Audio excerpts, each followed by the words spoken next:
What is up, guys? Specstar here today with week 4 of DPL, and we are going up this week against the V creators, who are 1 and 2. We unfortunately are also 1 and 2, so it's a pretty damn huge week. 1 and 3 is about as damn close as a death sentence, about as damn close to a death sentence as you can get. And 2 and 2, we're right in the thick of it. Somewhere on the outside looking in, but looking in at least. So, big week. Gotta try to get a win up here. Not try to get that 1 and 3 death sentence. And starting off attempting to do that, this is a Specs King week. We are alternating, and he is going up against the V Creator's Ultra player. Now, one thing that makes this little matchup interesting, rather than specifically Specs King Ultra when we talk about V Creators versus ToxaSpecs, is right before mids we actually made a trade with them, and we traded them AJ, and they traded us Vergi, and Vergi is playing this week for us. AJ is not playing this week for them, but it's his little revenge week. I wanted to have Vergi in because I want someone who has a motivation, and they basically traded him for someone who wasn't playing for us, so I thought if that light a little bit of a fire under his ass, then he could be a strong asset for our lineup this week. Speaking of lighting a fire in your ass, we've got a Mega Charizard Y team here, going up against Ultra player in what looks like a pretty standard-ass Gen 6 OU balanced team with Blastoise. And let's get this show on the road. Specky is going to lead off with Charizard. They're going to lead off with Crocodile. Charizard's going to go for Overheat. Crocodile is going to go for Sash, and then Rock Slide. Oh, I should probably shout out that Specs King screwed up the Charizard set. It came in with no EVs.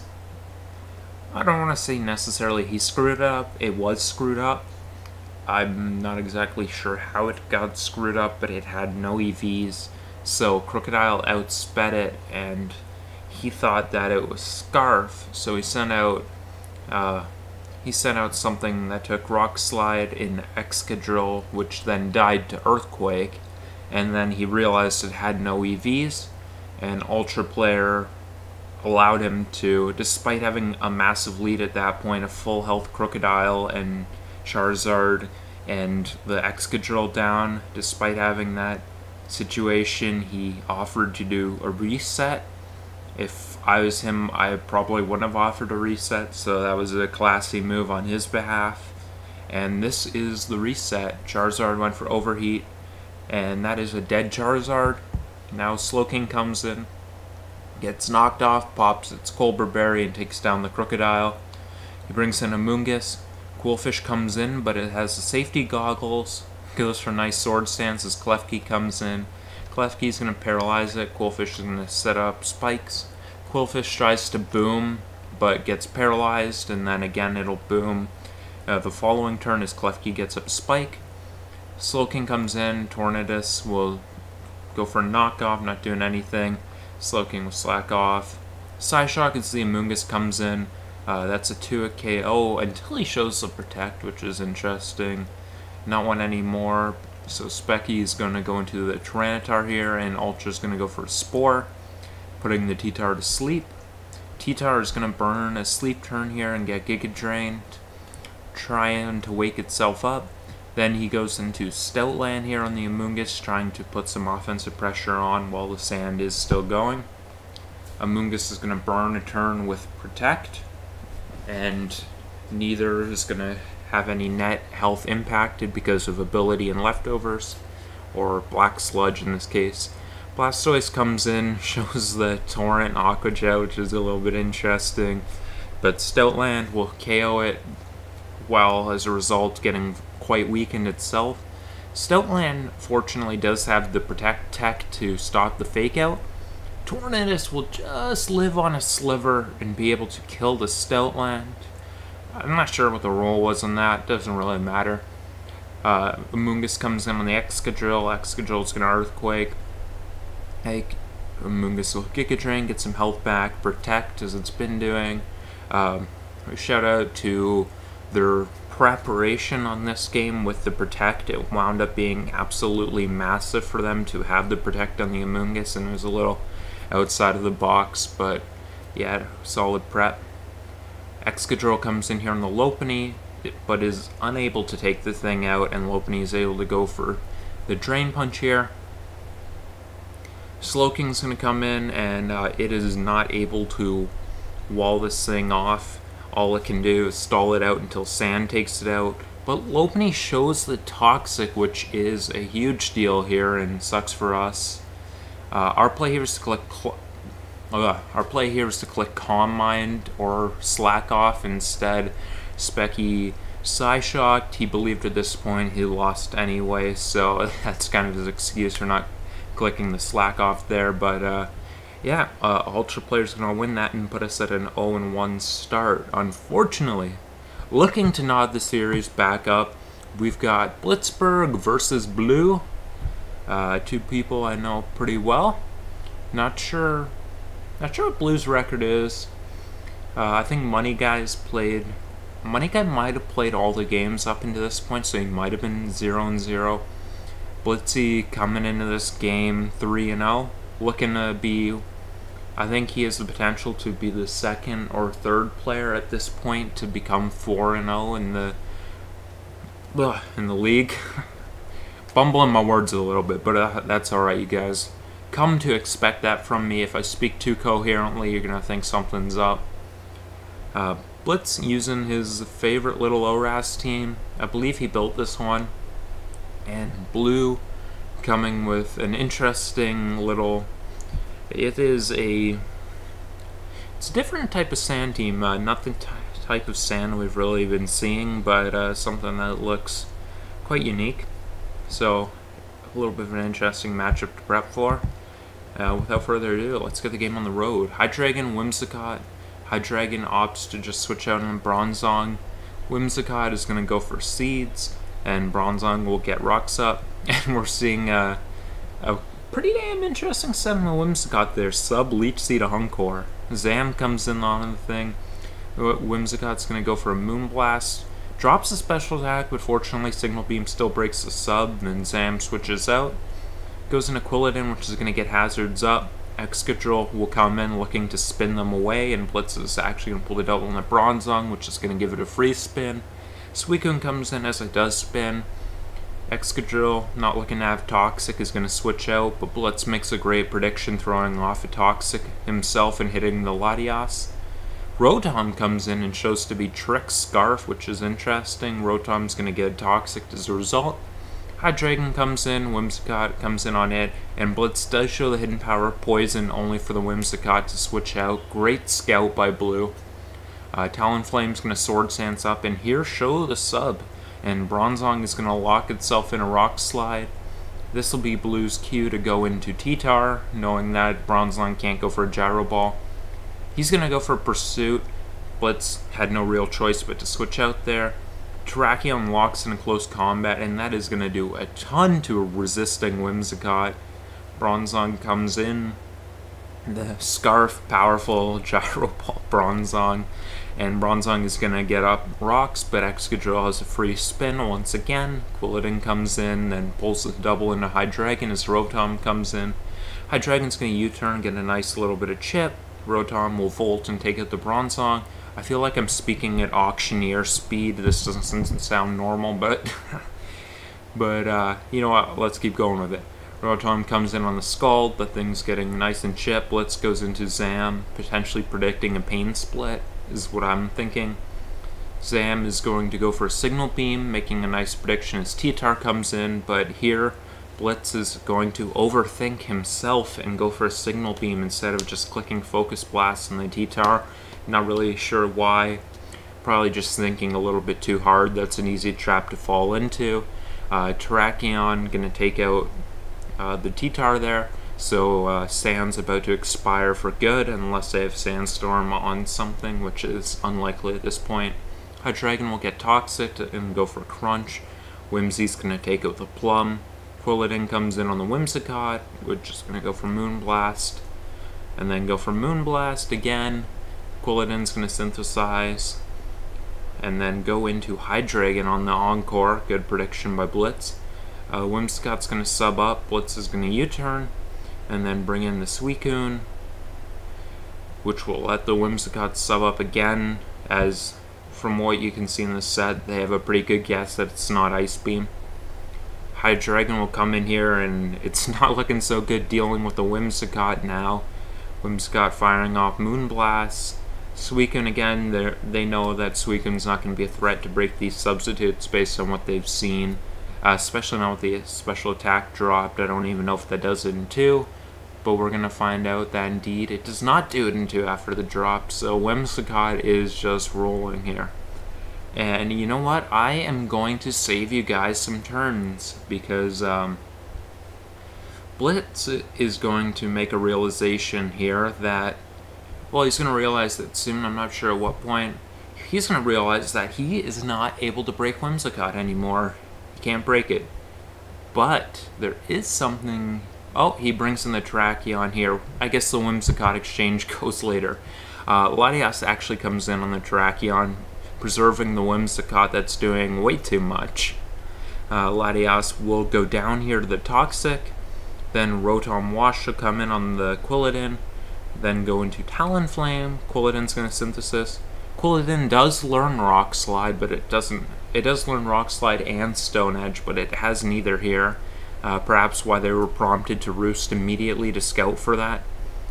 Rotom goes for Toxic on the Suicune. Suicune, it hasn't shown it yet, but it does have the rest, so that's not the biggest deal in the world. It will be resting in this game not too shortly, so any miss sucks, but that's not game-changing. Whimsy comes in on the Leech Seed, which is going to fail, and I believe this is where Blitz is going to start to realize he can't break this thing, but there is one thing he can do, since this thing does not have Giga Drain, does not have Energy Ball, and that is PP stall this thing, and you guys know how that show goes. There's going to be some PP stallage going on here with Quilladin and Suicune, and Quilladin and Suicune, and Blitz has to burn the Leech Seeds. He has 4 PP left, which means he can seed the Suicune twice more, and that's 1. He can only seed Suicune once more, so once we burn that, he is not able to put any offensive pressure at all on the Suicune, which is something that we are looking for. Excadrill comes in, and Suicune is just going to burn a Sleep Turn, as it is Encored. It's going to collect the rest that it's Encored into gladly. Here, they're going to switch out into Talonflame. Suicune's going to click the Sleep Talk and get some damage off on that. This is Blitz's time to go into Terrakion here. They'll Roost up. They bring in the Excadrill. Blitz just had to click the Smart Move, as I believe at this point we know the Excadrill is Scarfed. Whimsicott comes in, and it uses its last Leech Seed on the Suicune, which is nice. It can never seed this thing again, which means that Talonflame is their only thing that can break it, and that is going to have to go down here to the Terrakion. Now Suicune comes back again on the Excadrill, now having burned 2 turns of sleep, knowing it can wake up in time here. Being able to go to sleep here, and there is no breaking Suicune at this point, and Suicune is just going to be able to ever so slowly wrap things up. And that, folks, is why they call it Sweepcoon. This mod takes teams, and it took 95 turns, but my boy Blitz has moved on to 4-0. Second or third player in this DPL season to do that, so shoutouts to him, and the series is going to get knotted up at 1-1. I hope that one battle commentary wasn't 40 minutes, because that was a long-ass battle. I hope I skipped enough of the boring turns. Next up here, we got my boy Immortal Mence, bless up, making his debut, returning from his concussion, and he is facing a friend of mine in Moxie, and a pretty good player who has not been doing as well as his ability would make you think in this season of DPL. He's hoping that this game is going to help him turn things around. He started 0-2, won his last game, and he's looking to get back to 2-2 after the start. And my boy Mence sitting at 1-0, is looking to move his way to 2-0 here. So, without further ado, Heatran's our lead against Quillfish there. Mence is just wanting to go for Earth Power, trying to get the damage off on the Quillfish. They're going to switch around here. Crocodile's going to get up rocks. Bulu comes in. Nature's Madness to get damage off on the Stela. Heatran will come in on that to get seated here. Heatran goes for the Flamethrower, right? Not the turn I was thinking about. Heatran will recover up here. Celesteela is going to heal here. Then they're going to pull the double into... Mence is going to pull the double into Zygarde as the Celesteela protects. I'm not sure why I didn't rock there. I might have wanted to get up the rocks. The Heatran. Musharna's in. Goes for the Hidden Power, but it is not ground. It's, interestingly enough, Hidden Power Ice. I guess they were worried about Zygarde. Mence goes for Earth Power. Again, I'm not really sure why I didn't get rocks up. Rocks are pretty significant in this game. And we're not defogging them away, but teach their own. Mence is going to try to Mega Horn the Latios, but it is going to miss, so Latios is going to be at full health killing this thing, and we are going to have to fodder off our Kartana to get it in range of Aerodactyl.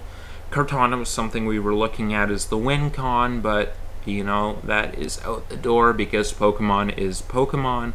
Crocodile going to go for Stone Edge here. Aerodactyl has to get this thing in range because we don't switch into this damn thing.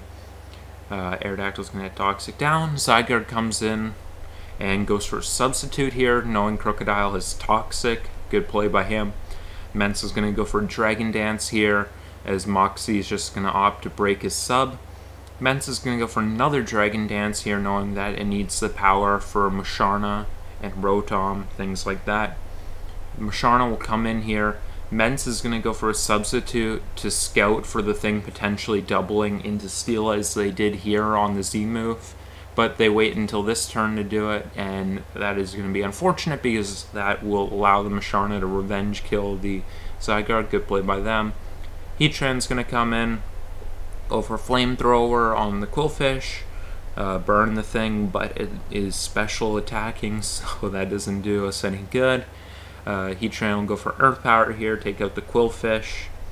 Rotom comes in. Rotom's going to show to be faster than Heatran, so that is going to be the game here. Unfortunate that it seemed like the Mega Horn miss was pretty significant in the game. It's not open and shut that we would have won without it. It's just that the game would have unfurled a little bit differently, and we're not sure exactly how. And, well, that's Pokemon. We're going to unfortunately go back down to 1-2 here, needing to finish strong to come back into this and try to win the week. And looking to bring us back into it, we've got my boy Vess against Ace of Games. Both very competent players. Ace, someone who we would have paid a good amount of points for in the auction, but his team was willing to pay more, so that didn't happen. And this is again another case for the 4th week in a row. Out of the opposing team's ORAS lineup, Vess has happened to get matched up against the strongest player of their 3 every single time. And against Ace here, let's see if he can move on to beating everyone who isn't Gypsy out of those 4. He's going to lead Weavile on the Pert, go for a Hone Claws, which is pretty interesting. He's going to knock off on the Pert to take off its leftovers. Ace is going to pull a switch in a Scizor, perhaps predicting an Icicle Crash. Weavile is going to go for knockoff. Landorus comes in on the Scizor, which is going to go for a Bullet Punch, interestingly. Landorus is going to get up rocks because he knows that as long as we have rocks, they have to defog their own away. That's what Volcarona does. Landorus will U-turn away with its Yachi knocked off. Go into Heatran here as he knows Scizor is forced to roost up. They go into Latios. Knowing that they wouldn't risk Scizor there, Vess is going to go for a Toxic. Good play on his behalf, getting the Latios crippled. He then goes into Shaman, knowing that Earthquake was quite likely there, or Hidden Power Ground. Could have been either. They go into Shaman. we go into Shaman and they go to Rotom on the Shaman. And Vest is going to pull the double on the Rotom as it goes for Trick. What a move. What a monster. Landorus will U-turn out as they go into Scizor. And that is what we call a free Heatran switch in. They go into Latios on the Flamethrower. We get some nice chip there. And as we go to Shaman here, they're going to show that they do have the Roost, which makes this thing a little bit more annoying, as we did have some significant chip mounting, but the thing is still hobbled by its status. And they will defog, which is going to get away our rocks, but it's also going to get rid of the rocks they set up, and we still have a rocker, as they do as well. Both weakened, of course. They get a crit on Shaman, which makes Latios able to 2 KO it. It otherwise would have just let Shaman synthesize up. A little annoying, but, you know, that's a Pokemon. Weavile is going to knock off from the Pert. Not really too valuable to save, and knowing that rocks are a possibility, he continues to click knockoff and he will get the kill in the Swampert. Weavile, not being worth saving, is going to get foddered off here to the Scizor. Tran comes in on the thing and goes for a Flamethrower on the Latios. Latios here going to be forced to Roost, and we're going to switch into Landorus, looking to get our rocks back up.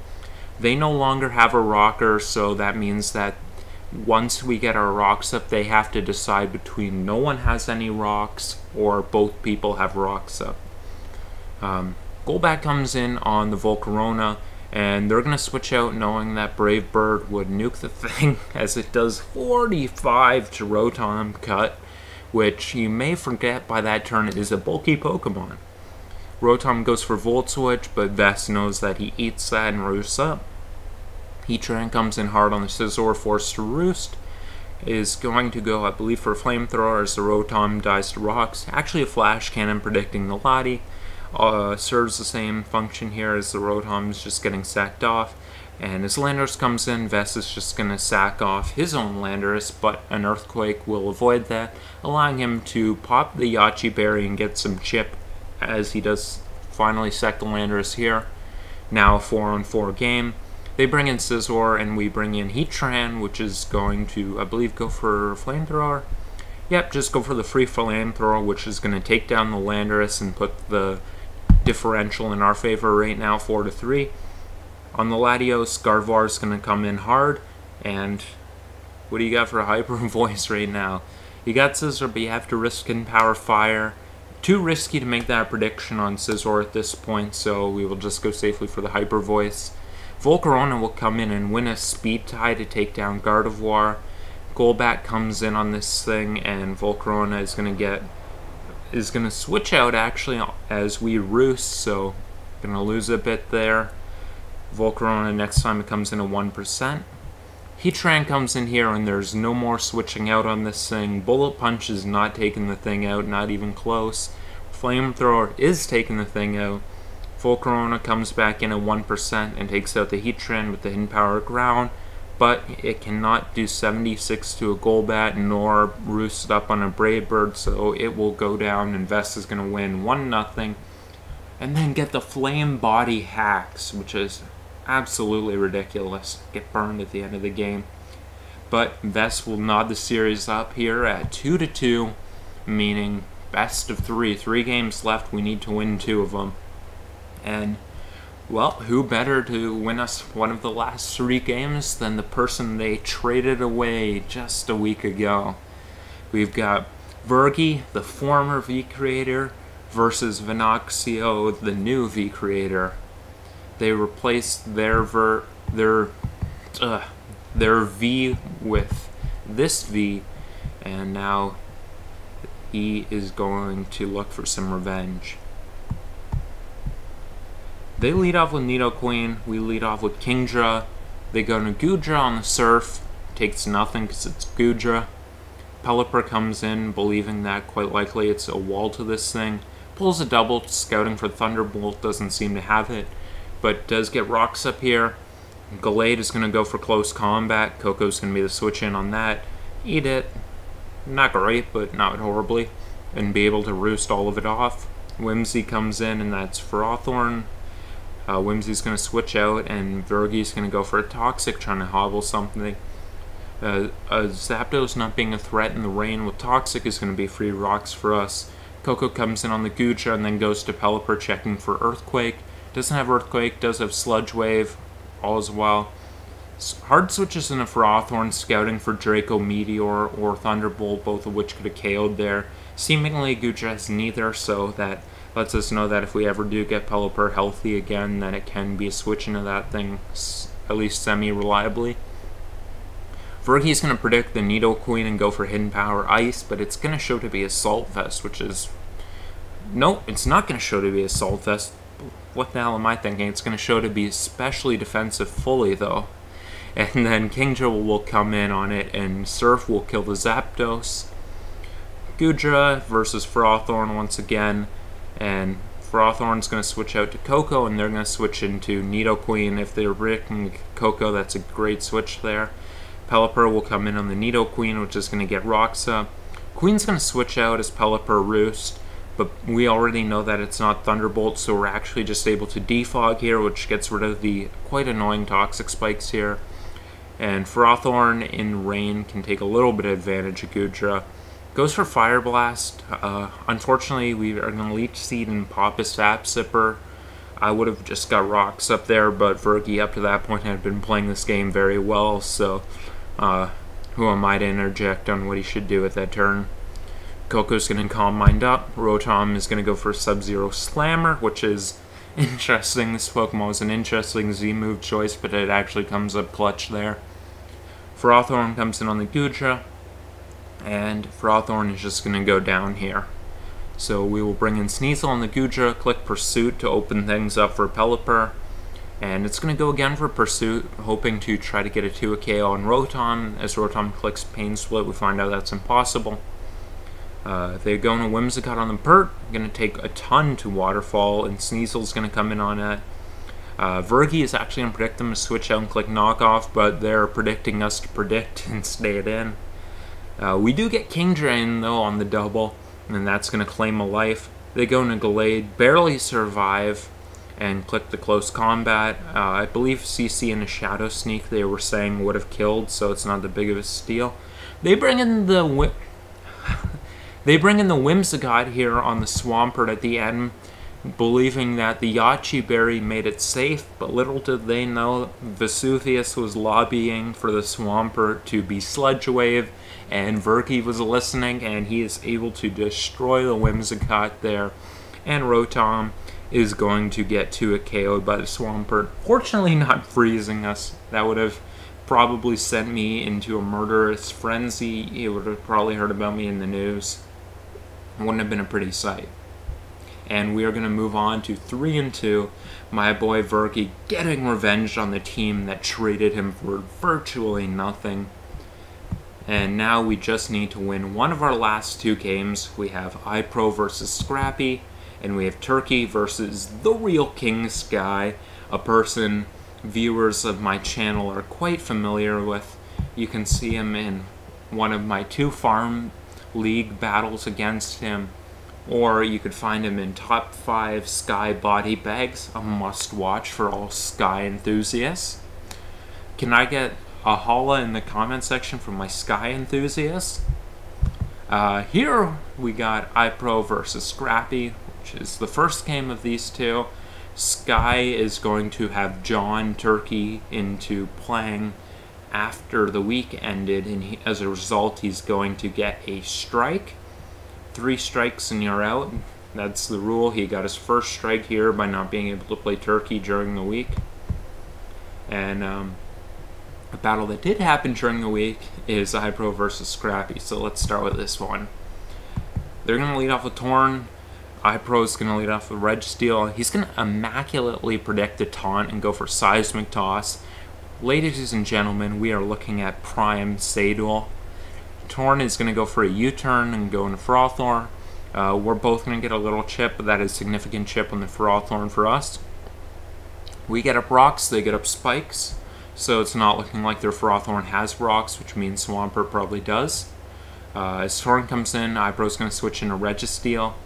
Torn's going to go for a U-turn, and Registeel is going to go for a Thunder Wave, immaculately predicting the thing to not go for the taunt it's already shown. Pelipper, now paralyzed and weakened, is going to U-turn out. Swampert is going to go for the Toxic on the Registeel. And look at iPro just going for a Toxic and getting that Swampert. Prime Saduel predicting the Tangrowth bait. And then now he goes into the Tangrowth as the Swampert gets a Brox. Swampert has to switch out, not being able to get Giga Drained under any circumstance. Tornadus comes in. Registeel will come in on the Tornadus, get Hurricaned. Crit. I do think the crit mattered because I know that if Registeel had 7%, Saduel still had about 50 predictions left to probably bring the thing back to full, because we all know that Saduel with Registeel is unbeatable in this DPL run.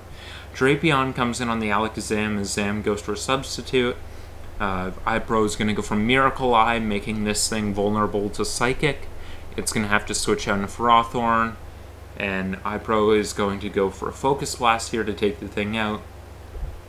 Drapion's going to come back in, and iPro, he's going to go for a Focus Blast here.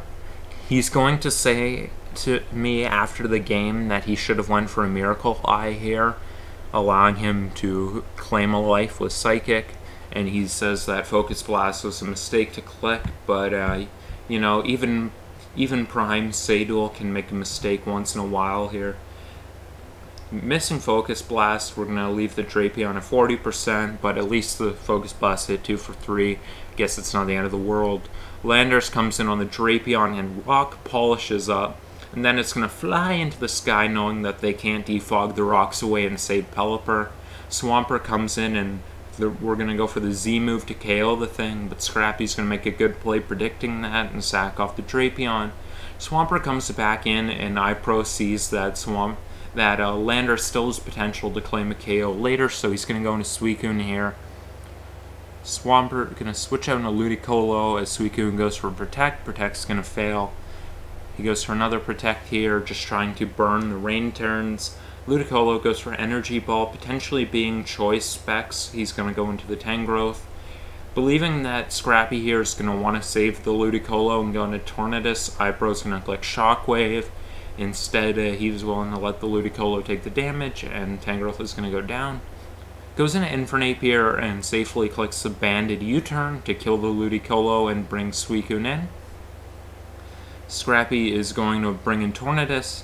iPro's going to go for Protect to try to get some health back. Scrappy will go for his Hurricane. This Hurricane he's going to miss, unfortunately for him, as Suicune's able to Scald it. And then Suicune goes for the Protect on a Supersonic Sky Strike, which wouldn't have taken it out, but it would have put it in range of basically anything. The thing will then die to the Scald, and Swampert comes in, clicks Earthquake, and is now in range of Infernape, clicking the Close Combat Bandit, and iPro Prime Saduel is going to move on to 2-0 and bring our team our second win and keep us in the competition. Still at 2-2, we've got an uphill battle ahead, but we're still in it, and we definitely have the talent to do it. Now, this game is basically just for differential, meaning that if two teams are, say, 4-3, the team who has won the most amount of battles, individual battles, not series, will advance. So there is still some value to this game. But since it's not win or lose, like for this series, we know that Sky probably isn't going to pull a big choke like he would have if it was 3-3 here. So the pressure is on Turk here. Turk is going to lead off with Bronzong. Sky is going to lead off with Steelix. Unfortunately, we didn't have the Donphan here. I don't see anything on his team that answers Donphan. I guess some things you never learn. Lopunny is going to go for Power Up Punch on the Rocky Helmet Pex. Pex is going to switch on Landorus as the Lopunny is going to sub up. Lopunny goes for Return on the Landorus, and that thing is also Helmet, so facing Helmet everything. Turkey is immaculately going to predict the ToxaSpecs and go for the Stealth Rocks. Pex is going to show to be Attack Invested Knockoff, I believe. Turk is going to recycle after he was knocked off. I don't know what's going through his head there, but Turk is one of our many old school players who don't understand modern mechanics of the game. Landers is going to get pursuit trapped. Weavile is going to get hit by helmet. Coco is going to come in, and Tangela will be the response to it. Get hit by U-turn. Pangoro comes in. Feeney will be the switching on that thing, as it's going to go for knockoff and knock off the scarf, which is a little bit annoying because I know Turk would have loved to try to get the scarf tricked onto the pecs. Instead, he just steals its Rocky helmet, which I don't really see the value in doing that, but you know, God bless him, I guess. Gengar's going to go for the Shadow Ball in the Pex. Now Pex knows that it's Z move, so he's going to switch out. Turk is not going to try to make that prediction. Pangoro comes in and gets hit by the Gleam. Lopunny comes in response. Eats a Bullet Punch, kills with Power Up Punch. Now we are fully powered up. Pex comes in, takes a ton from return, but not enough since it has Regenerator. Tangela comes in, clicks Energy Ball. Sky is going to knock off instead of recovering, which is interesting. Tangela is going to go for another Energy Ball here. Coco comes in on this thing, having Thunderbolt do... with the paralysis, it's enough. Actually, with the paralysis, it did not matter because it has the Gigavolt Havoc, so that's interesting. Coco comes in, takes down the Weavile. Feeney comes in, and if it was Scarfed, it might have been able to do it if it got, I don't know, maybe a Hydro Crit on the Zam, and if the Steelix wasn't sturdy, maybe if it was still Scarfed. Probably not, but maybe. And Sky is going to win the game, so we're going to win the series 4-3, which, you know, a one series will take that, so thumbs up. And that is going to be it for this video. I want to thank you guys for watching. Have yourselves a good night.